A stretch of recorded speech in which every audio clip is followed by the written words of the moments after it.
Boa noite a todos. Sejam todos bem-vindos a mais um curso de noções básicas de livre caixa. Como já temos um quórum importante, nós vamos dar o início, só relembrando a todos vocês que a FENCOM, a Federação Nacional das Cooperativas Médicas, ela hoje congrega 38 cooperativas. Ela foi fundada em 26 de maio de 1994, e a função da FENCOM é agregar as cooperativas de trabalho médico com o intuito de beneficiar o faturamento, né, de todos os seus cooperados da área da saúde. E aqui dentro da FENCOM a gente gera soluções para assessorar esse gerenciamento das cooperativas, para melhor ajudar o nosso dia a dia, né? Não só no nosso consultório, nas nossas clínicas, nos nossos hospitais, de uma maneira bem interativa e profissional. É com muita alegria que hoje voltamos, né, há mais de 10 anos oferecendo esse curso de noções básicas do livro Caixa, e ele foi desenvolvido especialmente para médicos e profissionais da área da saúde que são filiados às cooperativas da FENCOM. O curso tem um objetivo primordial de orientar sobre as possibilidades legais de redução do valor do imposto de renda e desenvolver um planejamento financeiro tributário para todos nós. Temos a felicidade sempre de contar com a assessoria da Adriane Geralda da Silva, que é a contadora do sistema, né? A quem, em nome da FENCOM, eu agradeço sempre essa contribuição, não só pela disponibilidade, mas pelo seu conhecimento técnico, que sempre é bastante elogiado. A Adriane é contadora, pós-graduada em perícia contábil, sócia fundadora da empresa AGM Contabilidade Limitada, atuando no mercado do cooperativismo médico e clínicas médicas desde 1999. Eu gostaria de deixar alguns recados, que esse evento está sendo gravado, tem a previsão de duração de 2 horas. Como são muitos participantes, pedimos que desliguem o som, e as perguntas deverão ser enviadas somente pelo chat e serão respondidas ao final da apresentação. Mais uma vez, agradeço a presença de todos, contem sempre com a FENCOM nas soluções do seu dia a dia, no consultório, nas clínicas, nos hospitais, e um bom curso a todos nós. Adriane, passo a palavra para você.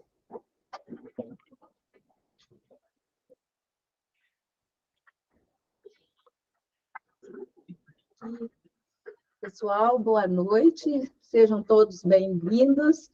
Agradeço a doutora Kátia aqui, né, presidente da FENCOM, por mais essa oportunidade de trazer um pouco do conhecimento para vocês, né, e ajudá-los aí no dia a dia, e especialmente agora que iniciamos aí a entrega do imposto de renda. Então, as dúvidas, tá, vocês podem colocar no chat, como já foi dito, e eu vou respondendo à medida que eu terminar da apresentação.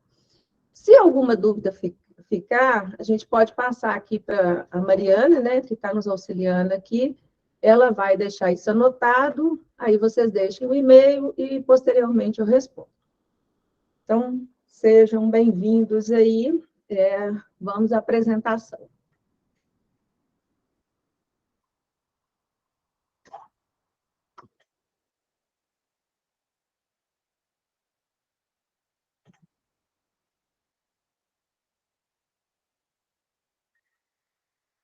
Então, noções aí básicas de livro caixa, hoje nós vamos tratar. Além de livro caixa, eu vou falar com vocês sobre Carnê-Leão e sobre as novidades aí do imposto de renda, né, que já estamos aí no período de obrigação de entrega. Então, aí, assim, só e para vocês, né, em Paz com Leão, né, que vai ser um aprendizado para vocês trabalharem aí de acordo com o que a legislação permite. Então, primeiramente, vamos começar com o Carnê-Leão. O nome, né, já mais ou menos para vocês que trata-se de um pagamento de um imposto. E esse imposto é o imposto de renda.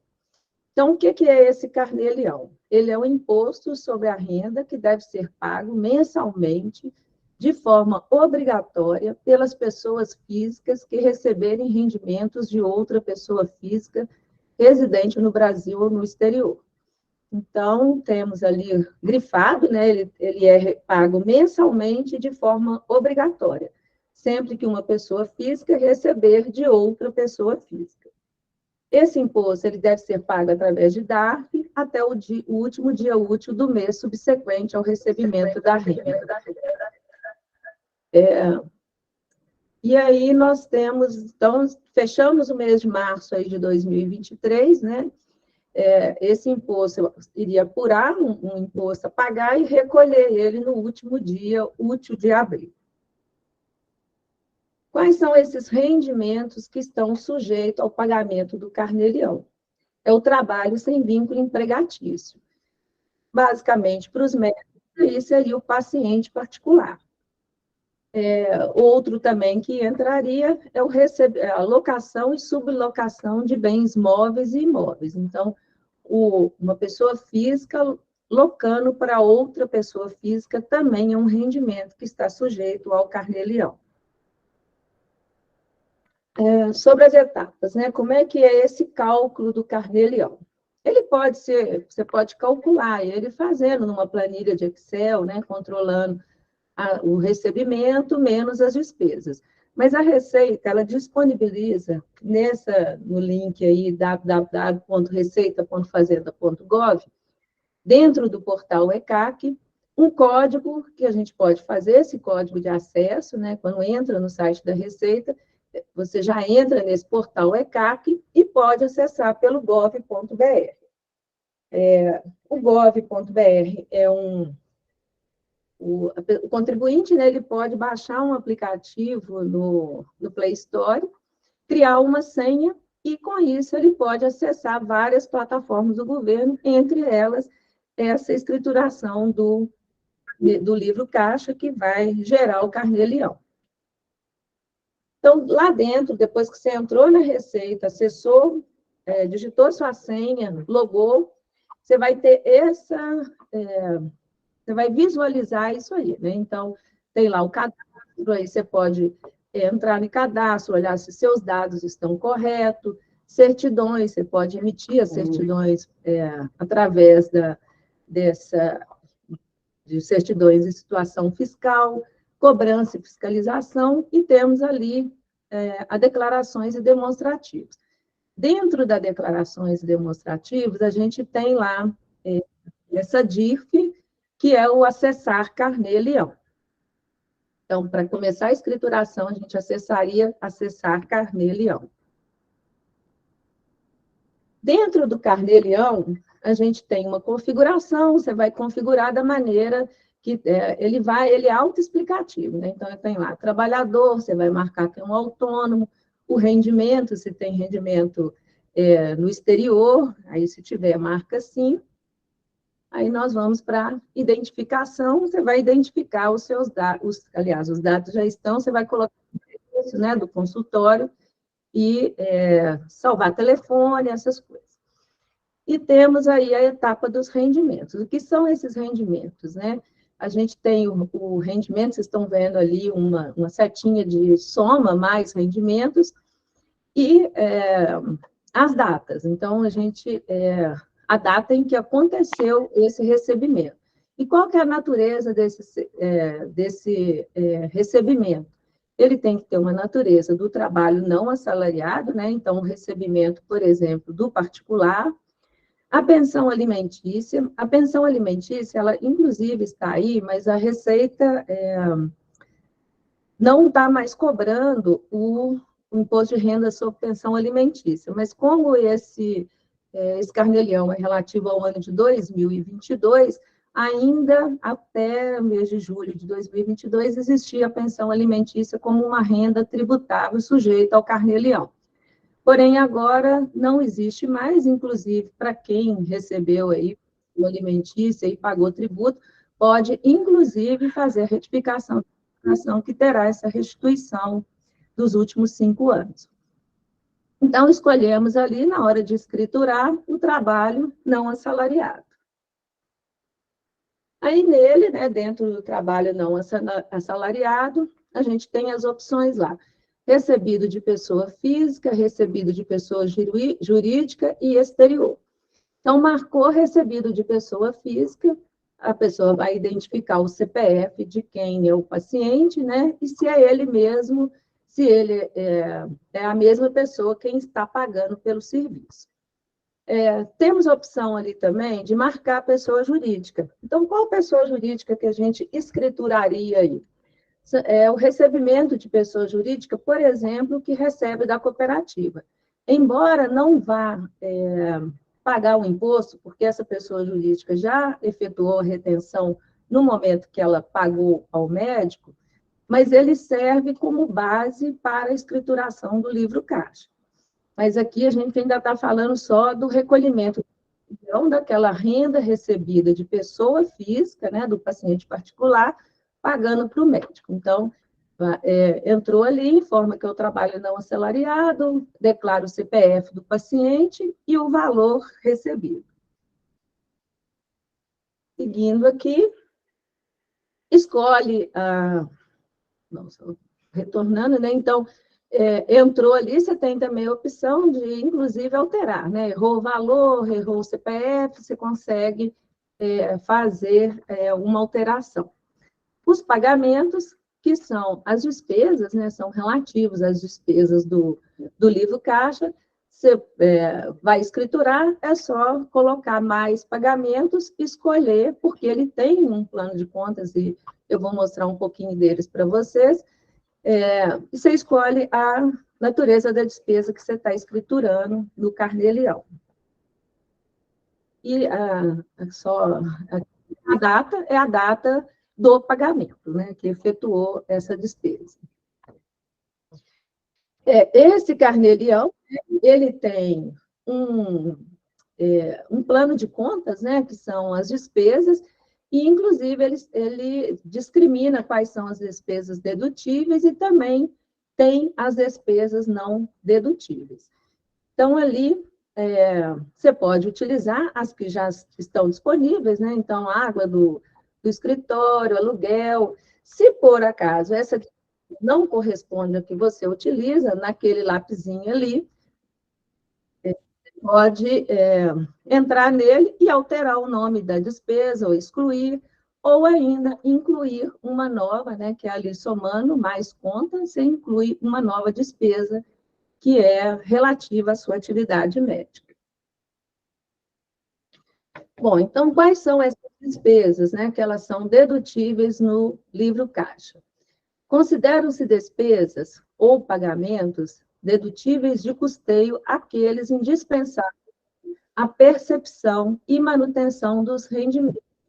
As despesas devem guardar relação direta com a atividade fim do profissional. Então, a despesa que pode ser escriturada, ela tem que ter uma relação direta com a atividade médica. Aí, entre essas despesas, nós temos uma coisa importante, que as despesas escrituradas, elas têm como limite anual o valor total dos rendimentos de atividades autônomas.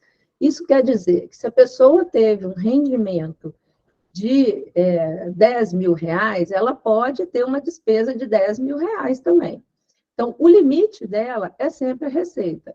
Mas chegou em 31 de dezembro, você teve uma receita de um rendimento da atividade autônoma de 10 mil e uma despesa de 12 mil, o valor que você vai utilizar é apenas os 10 mil. Então, o limite da despesa é realmente a receita. Entre as despesas, né, a gente precisa que essas despesas, elas tenham, elas discriminem qual o tipo de despesa. Então, a gente tem ali os tickets de caixa, recibos, eles devem conter a perfeita identificação do adquirente das despesas realizadas. Então, o cupom fiscal, por exemplo, é um exemplo disso, né? Mas, para isso, ele precisa discriminar qual o tipo de despesa que está sendo realizada ali. Pode-se deduzir também 20% das despesas que não são exclusivas do exercício da profissão. Um exemplo que a gente tem aí é um celular, por exemplo, né? Então, o médico tem um celular em que ele utiliza tanto para o seu paciente particular, também como para a sua vida pessoal. Então, essa despesa do celular, você pode utilizar 20% das despesas dela e escriturar no livro caixa. O imóvel utilizado como residência para exercício da atividade profissional também pode-se utilizar 20% das despesas. Mas, para isso, ele deve ter o alvará, né, de localização no endereço residencial. Aí ele pode utilizar todas as despesas da residência também, o equivalente a 20%. Benfeitorias em imóvel alugado, né, se ocorrerem por conta do profissional. Então, ali está grifado, né, que depois a gente vai ver que entre as despesas não dedutíveis, reformas e benfeitorias para quem é o proprietário não podem ser escrituradas no livro caixa. Então, elas não são despesas de livro caixa. Então, nesse caso, quem aluga o consultório fez reforma, está por conta dele, ele pode utilizar essas despesas e escriturar no livro caixa. Mais despesas dedutíveis, então a gente tem um aluguel de imóveis, o condomínio, o IPTU da sala, o telefone, a água, a luz do consultório, ali, aquisição de livros técnicos e revistas técnicas. Então, na verdade, o que é permitido são livros técnicos e revistas técnicas, né? Então, assinatura de revista, por exemplo, Veja, Caras, né? Tipo de despesa, ela não é compatível com a atividade médica, ou seja, ela não é necessária para que você receba o seu rendimento. Então, ela não é uma despesa dedutível. As roupas especiais, né, especialmente para atividade médica, despesas de propaganda, cartão, Instagram, jornais, folhetos. Então, essas também são despesas consideradas despesas dedutíveis. Os honorários pagos a contadores, né? Então, o médico contrata um contador para fazer a declaração ou para fazer a folha da secretária, também é considerado como uma despesa dedutível. Aqui, né, a gente tem esses encontros científicos, os seminários, congressos, simpósios.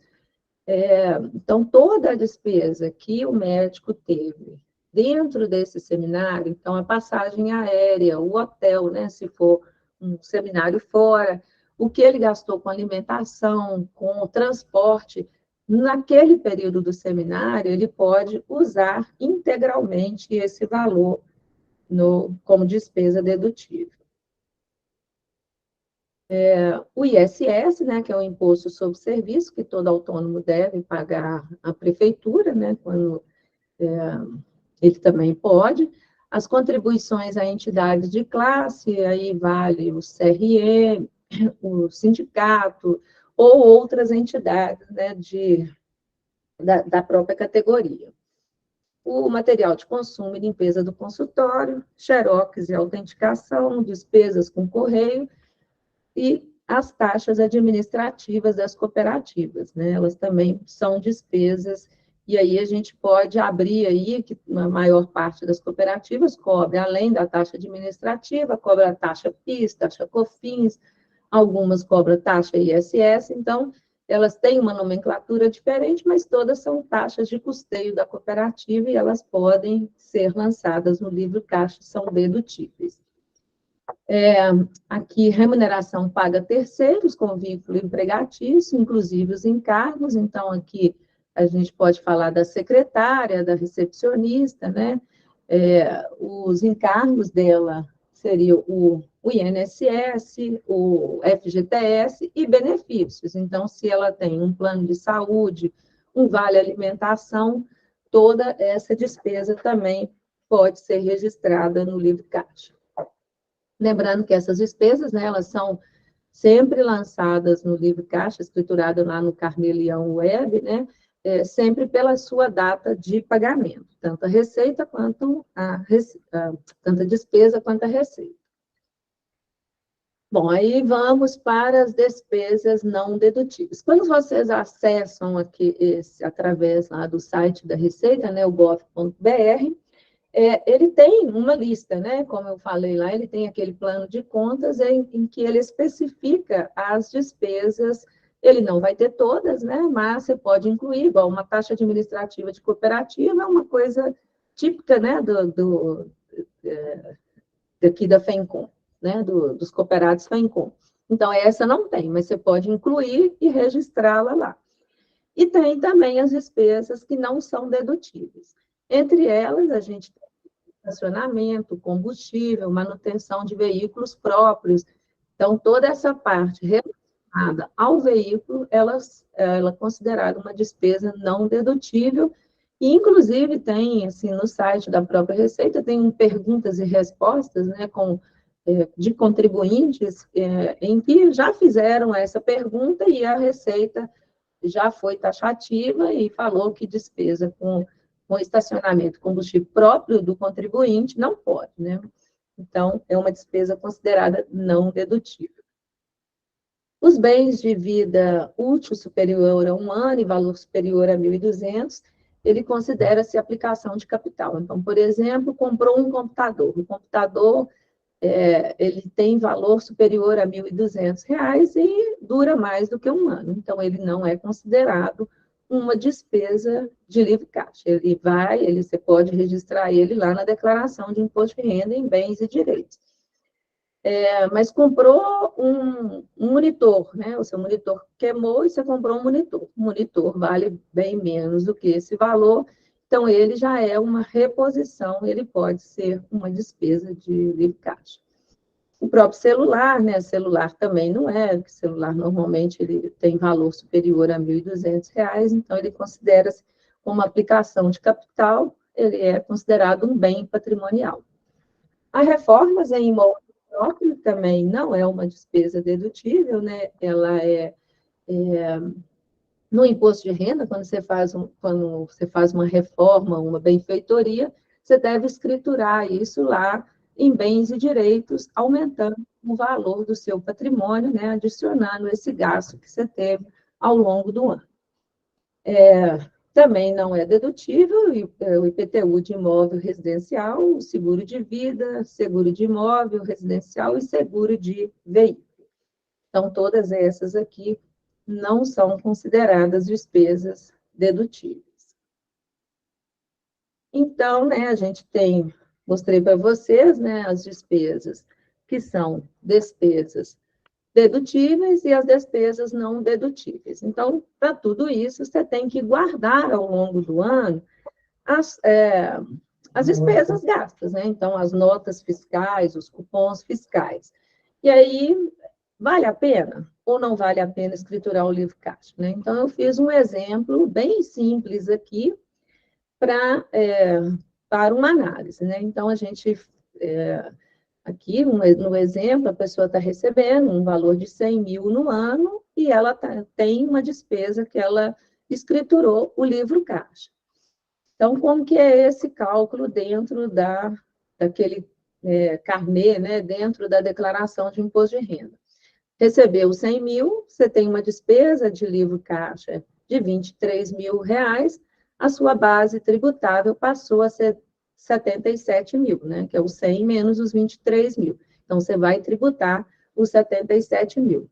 Pagaria um imposto de 10.742. A mesma pessoa não fez o livro caixa, né? Só lançou os seus recebimentos, pagaria aí 17.067, então, com uma economia ano aí de 6.325. Um outro também optou por fazer uma declaração no modelo simplificado. No modelo simplificado, a gente tem um desconto padrão, né, que é permitido pela Receita, e esse é o valor máximo que pode se deduzir, 16.754. No modelo simplificado, você não precisa guardar nada, né, a Receita permite essa dedução automática. Sua base passaria a ser 83.245, com um imposto devido de 12.460. Então, comparando aí nesse exemplo, né, a gente percebe que, quando se escritura livro caixa, você tem uma economia. Mas, né, não é uma coisa assim fácil, né? Você tem que guardar documento. Então, qual o momento que não vale a pena escriturar o livro caixa? Em outros momentos também você nem pode escriturar o livro caixa. Aqui, né, nesse exemplo aqui, a gente poderia considerar, não vale a pena se você não, as suas despesas, né, que vai lançar no imposto de renda, somadas aí o livro caixa, o dependente, INSS, plano de saúde, assistência médica, educação, se tudo isso somado for inferior a 16.754, não compensa fazer o livro caixa. Mas essa não é bem a realidade do médico, né? Até porque, quando ele recebe aí via cooperativa, ele já vai ter o INSS aí descontado no teto máximo, né? O que pode aí chegar a uns 14 mil reais ou mais, aliás, é mais, né? Chega a uns 16, né? 17 mil, deve ser o desconto aí, né? Do INSS. Então, certamente, a soma das despesas será superior a 16.754 e provavelmente a pessoa vai optar por fazer o imposto de renda no modelo completo. Então, o que acontece, né, a gente percebe que numa escrituração com livro caixa, elas, apesar de dar um trabalho, porque guardar documento, escriturar, né, fazer toda esse controle, ele gera trabalho. Então, aqui a gente tem um exemplo com escrituração de livro caixa e outro sem o livro caixa.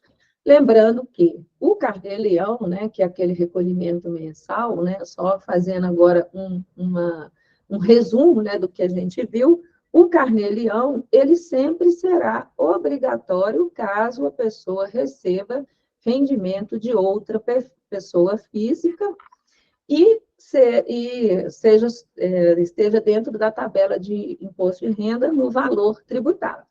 O livro caixa, ele é um mecanismo que o autônomo tem, independente dele ter ou não recebimento de pessoa física, digamos que ele só tenha recebimento de cooperativa, que é considerado um serviço autônomo. Então, ele pode escriturar o livro caixa. Ao escriturar o livro caixa, na declaração, ele vai ter um imposto reduzido, porque ele é considerado despesa e na declaração você acaba pagando 27,5%, né, dessa despesa, 27,5% a menos dessa despesa. Então, na maioria das vezes, o que a gente percebe é que, para o médico, a escrituração do livro caixa ela é vantajosa. Bom, aí agora aqui vamos falar um pouquinho, né, do imposto de renda que está aí, né? Todo mundo já está vivenciando essa situação aí, né? O imposto de renda 2023, ele trouxe bastante novidade aí para o contribuinte. Entre elas, né, esse período de entrega aí, que agora a gente entrou, a Receita publicou, que seria a partir de 15 de março a 31 de maio de 2023. Eu acredito que essa data aí vai ser para os próximos anos mesmo, porque a Receita hoje criou essa declaração pré-preenchida, né, que é uma declaração que o contribuinte ele pode acessar, ele pode começar a fazer a sua declaração já com os dados que estão disponíveis lá dentro do site da Receita. E, para isso, para ele ter uma declaração pré-preenchida, ele precisa daquela senha do gov.br, a mesma que a gente utiliza para escriturar o Carnê-Leão web pelo site da Receita. A gente tem aí as datas, né, de previsão dos lotes de restituição. Então, dia 31 de maio é o último dia para entrega, e dia 31 de maio já vai ter gente recebendo a restituição, e a gente vai ver como é que vai ser essa ordem aí para disponibilizar a restituição. Aí a próxima, 30 de junho, 31 de julho, 31 de agosto, e o último lote aí de 2023, no dia 29 de setembro. Então, caso vocês tenham restituição e não tenham recebido Entre essas datas, consulta no site da Receita como é que está o processamento de sua declaração, porque certamente ela tem alguma pendência que será necessário regularizar para receber a restituição. A gente tem umas prioridades, né, de restituição, então, idosos com idade igual ou superior a 80 anos, isso não é novidade, já tinha isso desde de anos anteriores, idosos com idade igual ou superior a 60 anos, deficientes e portadores de moléstia grave, também não é novidade. Esse ano a Receita incluiu os contribuintes cuja soma da maior fonte de renda seja o magistério, então também tem prioridade de restituição. E a Receita está assim, sempre falando, né, e as mídias também falando de utilizar a declaração pré-preenchida e também para aqueles que optaram por receber a restituição por PIX. A chave do PIX tem que ser o CPF, né, que isso aí acontece muito de a pessoa informar o banco lá da restituição e às vezes errar, e aquele dinheiro fica lá retido. Então, a Receita está fazendo uma campanha, né, quase que uma campanha mesmo, para quem tem valor a restituir, receber via chave PIX, que é o CPF, porque esse não tem erro, né, então ela devolve ele com maior facilidade. E depois, na prioridade de restituição, os demais contribuintes de acordo com a entrega, né? Então, quem entregar primeiro tem preferência pelos demais. Em relação às parcelas, né? A primeira parcela, o cota única, ela vem assim no dia 31 de maio, né? Então, no último dia de entrega, você já tem que pagar a primeira parcela. Mesmo para quem entregar agora em abril, que entregou em março, de toda forma, o vencimento é 31 de maio. As demais parcelas, ela sempre vencerá no último dia útil de cada mês, e o contribuinte pode dividir o seu imposto em até 8 parcelas. A última cota vence no dia 28 de dezembro, que é o último do ano de 2023. Quem optar pelo débito automático, ele pode fazer, inclusive da primeira parcela, para quem entregar até o dia 10/5. Isso porque o banco recebe, ele tem que preparar essa documentação para enviar para a Receita, então a Receita pede esse prazo. Quem entregar após dia 10/5, a primeira parcela ele paga e as demais parcelas ele pode indicar como débito automático.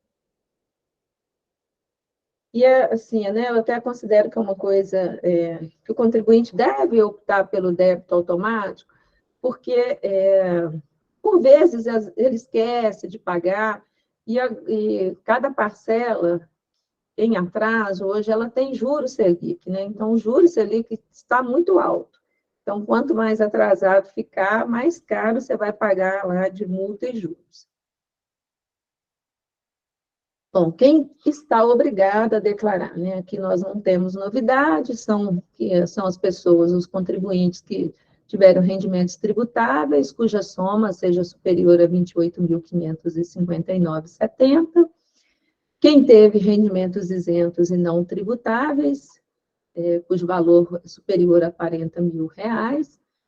Quem alienou bens ou direitos com ganho de capital também fica obrigado. Quem tem posse de bens superiores a R$ 300.000, inclusive a propriedade da terra nua, aqui nós não temos novidade. Novidade aqui é o item 5, né, que até o ano passado, quem operou na Bolsa de Valores estava obrigado, independente do valor. Mas como teve assim, uma grande quantidade de pessoas, né, principalmente os jovens aí operando em Bolsa de Valores, foi um volume muito grande que a Receita recebeu a troco de nada, né? Porque ela não iria usufruir nada com isso. Então, esse ano, ela colocou que somente está obrigado quem realizou operações na Bolsa de Valores e que alienou ações, né, cuja soma foi superior a 40 mil ou que apurou ganho líquido sujeito à incidência do imposto de renda. Então, não são todos os contribuintes aí obrigados, só para quem vendeu ação superior a 40 mil ou teve ganho. Tem também, né, quem tem receita bruta da atividade rural acima de 142.798, ou que pretenda compensar prejuízo de anos anteriores a 2022, também fica aí obrigada a declarar. Aqui está como novidade, né, de 2023, embora a declaração pré-preenchida, ela não é uma novidade de 2023, o ano passado a gente já tinha essa declaração, embora ela foi bem pouco utilizada pelos contribuintes. Então, esse ano, a Receita espera, né, que tenha um número maior de contribuintes utilizando dessa ferramenta. Para isso, é preciso que o contribuinte seja o usuário, né, tenha uma conta do gov.br nos níveis prata ou ouro. Isso você baixa, né, o aplicativo lá no Play Store, você baixa, procura lá o gov.br, baixa, e a possibilidade de transformar em ouro, em prata ou ouro, né, inclusive para quem tem conta na Credicom, é uma das alternativas. Aí tem aqueles reconhecimentos de face, né, que aquele nunca funciona, é uma dificuldade, então vai como sugestão usar para mudar o nível e utilizar o Sicob. Então, nessa declaração pré-preenchida, ela traz muito benefício tanto para o contribuinte quanto para a Receita, né? O contribuinte, quando começar a preencher sua declaração, ele faz a opção pela pré-preenchida, muitas informações serão importadas para a declaração de imposto de renda. Mas é importante que o contribuinte, ele confira estas importações, né? Então, apesar dessas informações virem importadas para a sua declaração, a Receita colocou isso, a responsabilidade é do contribuinte, porque pode ter informação errada. Então, é até uma maneira, né, dela conseguir que o próprio contribuinte, quando visualizar, então ele recebeu, veio uma informação de uma fonte pagadora, cujo valor ela desconhece. Ela vai poder entrar em contato com essa fonte pagadora, questionar e eles regularizarem. Então, eles já antecipam alguns problemas. Usando a declaração pré-preenchida, o risco de incidência em malha, ele cai bastante, porque da estatística da Receita, né, lá de erros são erros de preenchimento mesmo. A pessoa erra o CNPJ, inverte o valor, informa o imposto errado, né, porque o que a Receita faz, na verdade, ela cruza os dados. Então, a fonte pagadora informou e a fonte recebedora também informa. Então, o que ela faz é cruzar a informação do prestador de serviço com o tomador de serviço. Então, quando isso não confere, quando os valores estão diferentes, você acaba caindo em malha fina. Já com essa declaração pré-preenchida, esse risco ele minimiza muito, ele não acaba, mas ele minimiza bastante. Essa declaração ela está disponível em todas as formas de preenchimento, né? Então você pode entrar no site da Receita, baixar o programa do IR, pode ser também um aplicativo ou dentro do acesso da declaração lá na página da Receita também você pode começar o preenchimento das informações do imposto de renda por lá. Entre essas novidades, né, para quem optar pela declaração pré-preenchida, algumas coisas, assim, eu acho que esse aí é um dos itens muito bons, né, assim, essa mudança eu acho que foi muito boa, que a Receita implementou nesse ano, são informação dos imóveis adquiridos e registrados em cartório de ofício declarados nessa declaração de operações imobiliárias. Então, a imobiliária, quando você registra seu imóvel, ela também faz uma informação para a Receita. Esse dado também pode vir importado, caso o contribuinte tenha optado pela pré-preenchida. As doações feitas no ano calendário, declaradas por instituições, né, dessa declaração de benefícios fiscais, também vem importado na declaração pré-preenchida.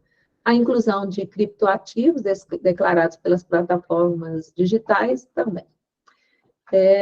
Atualização do saldo em 31/12/2022 das contas bancárias e de investimento, desde que no ano anterior você tenha informado corretamente o CNPJ, o banco, a conta, a agência e o saldo de 2021, ela preenche automaticamente esse valor em 2022. Caso você abra uma conta, abriu uma conta do ano de 2023, ou um fundo de investimento, a Receita preenche automaticamente nessa pré-preenchida. E aqui os rendimentos de restituição recebida no ano calendário. Normalmente, o contribuinte, quando recebe uma restituição, a maioria deles não faz esta informação, né, que ele é um rendimento isento e não tributável, e ele deve ser declarado. Na pré-preenchida, a Receita, né, ela que te devolveu o dinheiro, ela sabe, ela mesma vai preencher esse valor lá no imposto de renda. Quem pode, né, utilizar a declaração pré-preenchida? O próprio contribuinte, né, ele mesmo fazendo a sua declaração, ele pode utilizar, mas ele também pode fazer uma procuração eletrônica para uma outra pessoa física ou uma pessoa jurídica. Então, o contribuinte contratou, por exemplo, um escritório de contabilidade ou contratou uma pessoa física para fazer, ele faz um registro dessa procuração lá dentro do ECAC, dentro do site, dando poderes a esse outro para fazer a sua declaração. Esse ano eles criaram essa nova funcionalidade aí de uma autorização de acesso, né, que também você pode permitir um CPF de ter acesso à sua declaração, inclusive fazer essa pré-preenchida. Ele tem um limite, ele limita a 5 pessoas, e o público-alvo aí é, por exemplo, o seu dependente. Ele cadastra esse código de acesso e na hora que você estiver fazendo a sua declaração, as informações do dependente vêm importada para a declaração também. Aí as informações do dependente viria aí, né, o plano de saúde, se ele teve uma renda tributável, porque é um dos motivos, assim, que a gente percebe que sempre cai em malha fina, às vezes o filho recebeu uma renda tributável e o pai, às vezes até a mãe desconhece, né, não tem conhecimento que isso é um valor de rendimento tributável e não informa na declaração do imposto de renda, e quando ele vai pesquisar, ele percebe que caiu em malha fina em função dessa não declaração de uma renda tributável. Então, essa funcionalidade aí de dar um código de acesso, ela ajuda nesse preenchimento aí. Bom, um dos principais motivos que a gente tem aí, né, isso aí é um próprio estudo da Receita Federal, o que mais cai em malha fina, né, nesses últimos tempos, é deixar de declarar os rendimentos tributáveis corretamente. Então, omitir ou declarar incorretamente rendimentos recebidos de PJ, como eu falei, né, o que a Receita faz ela cruza exatamente o que o outro declarou. Então, o CNPJ tem que ser igual, o rendimento tributável tem que ser igual, o INSS, o imposto de renda. Se não bateu, ela dá inconsistência e você fica em malha fina, até retificar a declaração.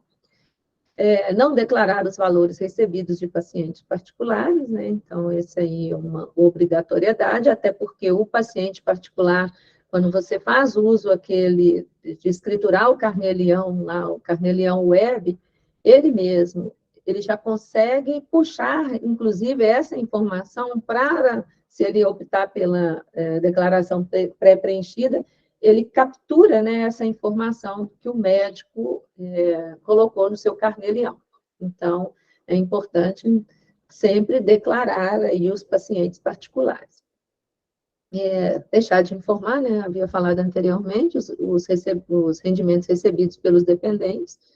Então, isso aí é importante, porque se ele está, como seu dependente, teve rendimento tributário, inclusive isso aqui é até uma pessoa há que analisar, né? Será que vale a pena eu manter esse dependente, já que ele tem uma renda tributável? Será que a despesa que eu tenho com ele é superior ao que ele recebeu? Porque às vezes nem vale a pena, né, incluir mais esse dependente que tem rendimento tributário. Na maioria das vezes não compensa, né? Deixar de declarar rendimentos de aluguéis, porque esse também é um cruzamento de informações da Receita. Então, as imobiliárias, elas declaram, né, um valor, tanto a taxa administrativa que você pagou lá na imobiliária, quanto o valor que você recebeu de aluguel. Então, é uma renda que você tem que informar também, senão é malha fina. Utilizar recibos de despesas não dedutíveis, né? Então, despesa médica, ela só é possível utilizar despesas médicas do contribuinte, dos seus dependentes, e lá a gente identifica, né, de quem é se a despesa é do próprio contribuinte ou do dependente, então você não soma tudo e declara em uma única pessoa. Os valores de plano de saúde custeado pela empresa não são dedutíveis, e não é possível deduzir medicamentos e vacinas. Então, inclusive, tem né, perguntas e respostas da Receita, né, que fala aí dos medicamentos e vacinas que não são dedutíveis, né? E, nesse aspecto aí, a Receita, ela tem condições de saber quando você está utilizando uma despesa médica, por exemplo, como vacina. Porque se digitou um CNPJ lá, cuja atividade dele seja vacina, ele sabe que aquela não é uma despesa que pode entrar como despesa médica, né? Então, o que cabe é essa avaliação. Aqui também, né, a pensão alimentícia, para quem paga a pensão alimentícia, ele pode deduzir desde que a pensão alimentícia seja um acordo ou uma sentença, né? Então, para isso, você pode lançar desde que esteja numa sentença judicial. Então, a pensão paga por liberalidade não pode ser deduzida.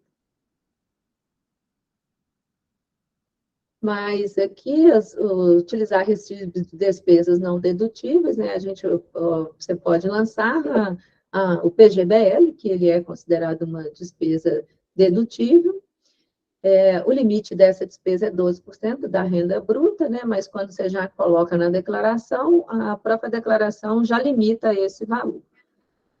O VGBL, lembrando aí, né, o V de vida, ele não é uma despesa dedutível, ele é declarado lá em bens patrimoniais, né? Então, é só o PGBL, que é uma despesa dedutível. Mais motivos aí, né, para cair em malha, não informar os bens adquiridos, que é aquela situação. O cartório vai te declarar, né? Então, você precisa também de declarar as aquisições. Declarar os bens pelo valor de mercado e não pelo valor de aquisição. Até então, a Receita não mudou isso, né? Existia uma previsão aí de colocar no valor de mercado e ir pagando aí ao longo dos anos o ganho de capital, mas não houve mudança. Então, o valor do bem ele é declarado pelo valor de aquisição e mais, se foi parcelado, mais as parcelas pagas, se houveram benfeitorias, você também vai adicionando no bem, desde que tenha a documentação que suporte esses gastos, né? E omitir também ganhos na venda de bens é um motivo também para cair em malha, né? Bom, a apresentação fora do prazo, né, quando obrigatório, né, você paga uma multa de 1% ao mês calendário ou fração de atraso, calculado sobre o imposto devido. Aqui é sobre o imposto devido, tá? Não é só sobre aquela parcela que você vai fazer de ajuste anual em 31 de maio, não, porque parte dela já foi retida pelo tomador do serviço. E para quem não tem imposto aí, mas não deu imposto a recolher, né? Pagam-se uma multa mínima de R$ 165,74.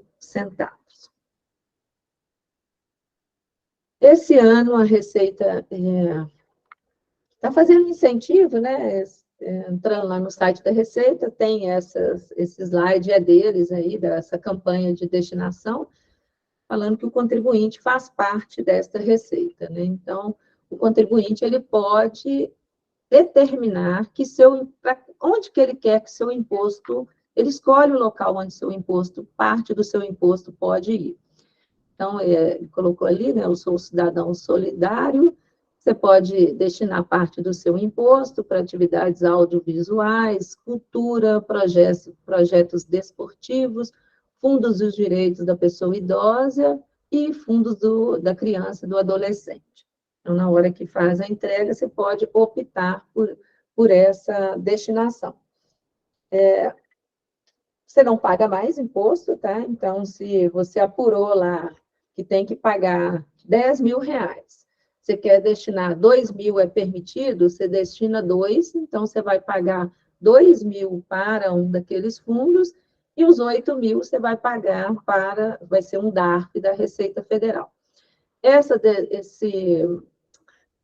doação, né, essa destinação do imposto aí, ela não pode ser dividida em 8 parcelas, tá? Então, ela tem que ser paga até 31 de maio, e já o imposto de renda pode ser parcelado em 8 vezes. Mesmo para quem tem imposto a restituir e ainda assim quiser doar, o que vai acontecer, essa doação ela vai se somar à sua restituição, e aí você vai restituir valor superior àquele apurado na declaração, e ele será atualizado aí pela taxa Selic. Então, o que ela quer mostrar aí é que, doando parte do valor do imposto, né, você escolheu para onde, porque o imposto de renda ele tem as destinações legais, mas, nesse caso, o contribuinte faz a sua própria escolha. Olha, eu quero que envie para determinada cidade, inclusive, você pode escolher a cidade, você não escolhe o CNPJ da fonte que você quer doar, mas você escolhe a cidade para a qual você quer doar. Bom, aqui então, né, terminamos essa campanha aí da Receita. Eu coloquei esse aqui é um jornal, ele saiu, o jornal O Tempo, né, aqui da nossa região, ele saiu no dia 8 de março de 2023. Foi noticiada aí na grande mídia, né, essa situação que aconteceu aqui mesmo, em BH, né, que de todo tamanho, consultor financeiro de BH fraudava IR de médicos e dentistas. E olha lá, sonegação lesou cofres públicos em 62 milhões de reais, de 2016 a 2020. Essa foi uma operação da Receita, ela tem, acho que o nome dela é Dark Book. Tivemos ali 45 profissionais envolvidos nesse caso aí, e a maioria médico, né? Assim, tem dentista ali, mas a maioria foi médico. Então, ocorreu que venderam aí um ganho, né? Que a pessoa, que o médico, o dentista, aí, ele poderia fazer retificação de declaração dos últimos 5 anos, incluindo o livro caixa, e restituindo os valores que ele tinha pago a maior. Então, venderam essa consultoria aí, né? Vamos falar uma consultoria entre aspas aí, falando que o contribuinte tinha deixado dinheiro para a Receita Federal e ele podia restituir. As pessoas refizeram, retificaram essas declarações dos últimos 5 anos e realmente começaram a receber essas restituições. A consultoria que fez isso cobrou, inclusive, eu acho que tem contratos lá de 20% em cima desse ganho, suposto ganho, né, que criou aí para o contribuinte. Recebeu, a Receita lastreou essas informações, ela percebeu que o Serviço de Inteligência da Receita, ele realmente é muito inteligente. A Receita Federal é um órgão muito bem equipado. Então, ele identificou que essas mesmas pessoas, várias pessoas, de um mesmo computador, estavam retificando declarações dos últimos 5 anos e recebendo restituição, que aí foi esse prejuízo aí, né, em 62 milhões. Então, fizeram uma força-tarefa e conseguiu pegar tanto os profissionais quanto os envolvidos aí, né, que tinha contador envolvido, tinha consultor. Então, eu coloquei isso aqui para vocês, porque muita gente vende um falso ganho, né, dizendo que é só lançar ali que você vai restituir. Então, tomem muito cuidado com isso, que a gente só consegue fazer as coisas realmente legalmente, né? Então, posso fazer um livro caixa? Posso. Posso fazer um livro caixa desde que eu tenha trabalho da atividade autônoma e desde que aquela despesa realmente seja uma despesa própria que eu tenha pago ela, que eu tenha como comprová-la que ela existiu. Então, isso aconteceu, eu tive até contato com alguns desses médicos, né, que aí realmente receberam uma multa, né, e essa multa é multa por fraude também, né, não é só a multa do imposto. Ela pode chegar aí a 150%, além do imposto devido, 150% de multa, né, de ofício.